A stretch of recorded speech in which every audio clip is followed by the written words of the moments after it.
Hey, it's Dr. Amanda with StraightSmile Solutions, StraightSmileSolutions.com, and today we're going to talk about what to do if your ortho patient ghosts you. And for those of you who maybe are over age 50 or 60 and you don't know what that term means, that's a reference meaning that, kind of a millennial reference meaning that the patient, you can't contact them. So, first of all, I'm not an attorney and I don't know what country you're in, what state you're in, what province you're in. What I say may not be quite relevant for where you are. So what I'm going to say is relevant for me and how I do things and how I've done things in my states that I've worked in. First thing I want you to do, if you don't already have an action plan and paperwork for this, is to contact your liability insurance provider and explain the situation. Even if you don't have one that's done it yet, you should be prepared and have a system in place and a procedure in place. And you should have someone in your office should be responsible for this accountability loop as to how this works. Because the worst thing that can happen is that nobody owns this process. And now that's called patient abandonment. And that can be very expensive. And for most doctors that I've worked with, when they've been dinged by this, it was like, oh, I didn't even know, I didn't even know I needed to do that. Now, ortho is different from regular dental procedures because, you get a filling, you get it same day. Or maybe you're doing a crown, that's a 2-procedure thing a couple weeks apart. Ortho can be easily over years, and you could have a lot of ortho patients. And sometimes, you put an appliance in and it might be 8 to 10 weeks or even 3 months in between appointments, depending on, how you do things. And it's really easy to lose track of patients. So I really recommend that you have it's tricky because, orthodontists will usually have an orthodontic practice management system, which makes it really easy to run reports and know who hasn't shown up. Yeah. You put them on a certain frequency of appointments. And if they're delayed or they don't show up, it's easy to run a report. For dentists who are maybe using Dentrix or Open Dental or maybe even using paper charts, it's a little bit more complicated. So I recommend creating a code whenever you do an ortho start. Like I've worked with some offices, maybe used Open Dental, and they had a miscellaneous code, which basically meant, and you can contact Open Dental and ask for this, meant ortho start. And then you could run the report, or ortho active patient. And you could run the report to see who your active patients are, or just create a spreadsheet that's separate, and just add your patients as you go and remove them when they're done. I mean, it's a little bit of a manual process, but it's not that hard. I mean, just to do that. And then basically you're keeping your eye on when their last appointment was and when they're due. And when they're overdue, like a library book, you're going to start the process of contacting them. Now, I mean, again, the other thing that can be complicating is that a lot of people now are doing more appointments on demand, AODs, and not necessarily seeing a patient on a regular frequency, and they might be using virtual ways to screen patients in between. I think that's a fantastic idea. It's what patients want. It's what doctors want. It saves you money. Patients are happy.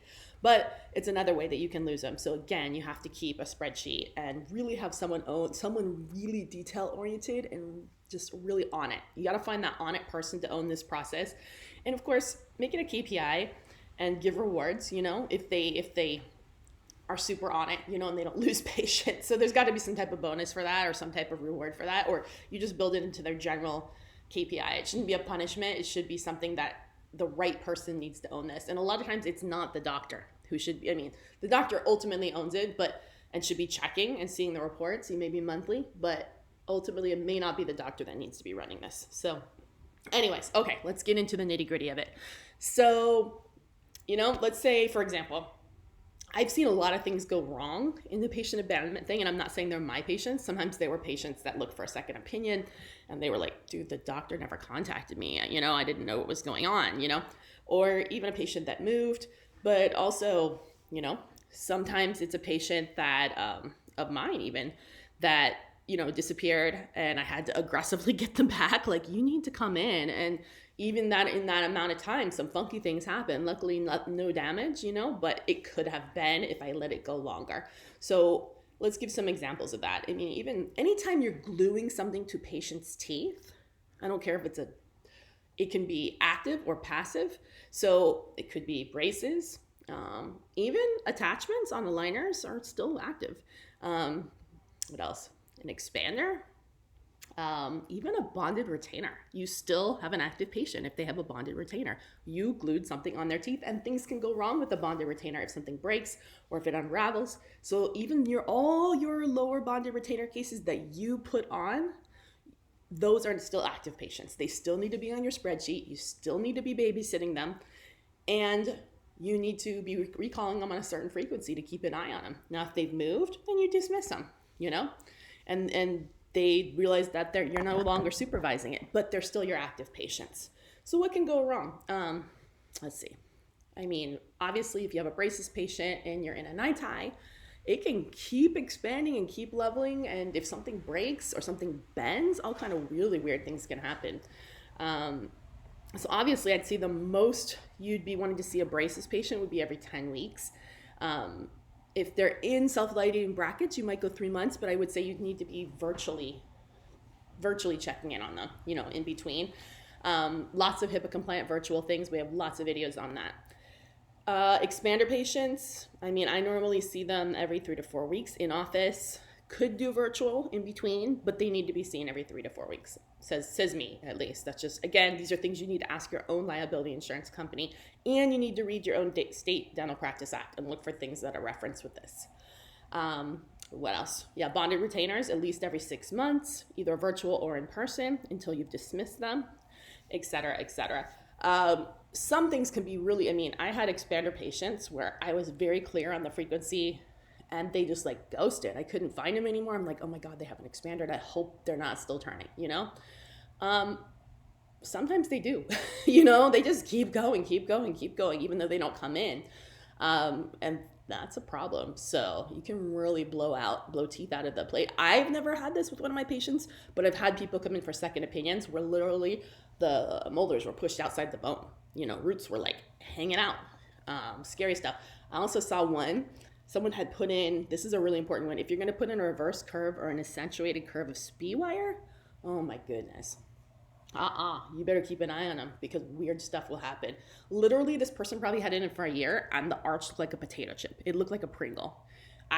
Wasn't my patient, came in for a second opinion. I don't even know where they went. I was just filling in an office, but I was like, oh, this is really bad. It's going to be a 12-year-old losing almost all their teeth. Huge liability.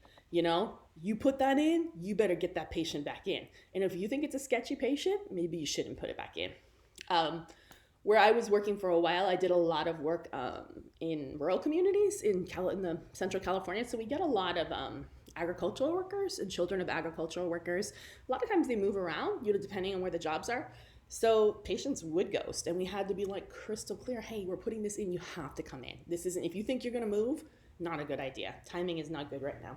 Even aligners, you can't, especially if you did IPR, if you're using elastics, anything that's really, really active, you got to keep an eye on them. So run that report, and this is what I did, but again, check with your own, liability insurance provider. So I would start the normal frequency of, hey, a couple phone calls. I don't know if you have HIPAA compliant texting, you can do that, emails, whatever. Start that, for a few weeks. And obviously you don't want to overdo it, but, on a certain frequency. And if no response, then you're going to go ahead and start the certified letters. For where I was in California, it was 3 certified letters over 30 days. Boom, boom, boom. Certified with return receipt requested. I know it's a hassle. I know it's going to cost $7 or $8. I know you got to go to the post office to do it, but you know what? You got to do it, okay? And then basically by the last one, you're saying, hey, look, if you don't respond by this date, we're going to assume you no longer want to be an active patient. We'll give you up to a certain period of time. You need to look up that number because I don't remember if it was 60, 30, 90 days to get a copy of your records, which we'll release to you at either a nominal fee or at no charge. And we can help you find another doctor. We hope we see you soon, But after that series of 3 certified letters, we were no longer responsible. And that's the main thing that you need to do. But yeah, just keep track of your ortho patients. Having a lot of patients is a good thing. And if they're not calling you or coming in, and I think it's even more, especially during COVID, there's a lot of ghosting going on.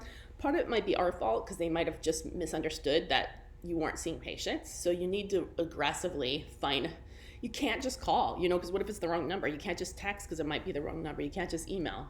You got to do with the snail mail is the way you got to go, certified. So you have documentation.